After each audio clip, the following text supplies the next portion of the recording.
Hi అండి. అందరూ ఏం చేస్తున్నారు? నేనైతే ఈరోజు ఇడ్లీ తయారు చేశానండి. ఇందులోకి పచ్చిమిర్చి, పల్లీలు 2 కలిపి కమ్మని చట్నీ చేశాను. చట్నీ తయారీ విధానం అవసరం అనుకుంటే మన శారదాస్ ఛానల్‌లోనే ఫుల్ వీడియో ఉంది చూడండి. షార్ట్‌లో ఉంది, లాంగ్ వీడియోలో ఉంది. ఈరోజు కార్తీక పౌర్ణమి కదండి. కార్తీక పౌర్ణమి రోజు 365 ఒత్తుల దీపారాధన గుళ్ళో కానీ, తులసి కోట ముందు కానీ, పూజ గదిలో కానీ ఎలా చేస్తారో సింపుల్గా అమ్మ దీవెన ఛానల్లో ఉంది చూడండి. చక్కగా ఉపయోగపడుతుంది. ఈరోజు సింపుల్గా కుక్కర్లో లంచ్ బాక్స్ రైస్ రెసిపీ తయారు చేశానండి.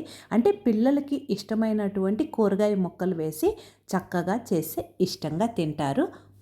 కొన్ని దానిమ్మ గింజలు కూడా మన శారదాస్ ఛానల్ ఫస్ట్ టైం చూస్తుంటే సబ్స్క్రైబ్ చేసుకోండి. మర్చిపోకుండా అమ్మ దీవెన ఛానల్లో కార్తీక మాసానికి సంబంధించిన వీడియోస్ మొత్తం చూస్తూ ఉండండి. Thank you.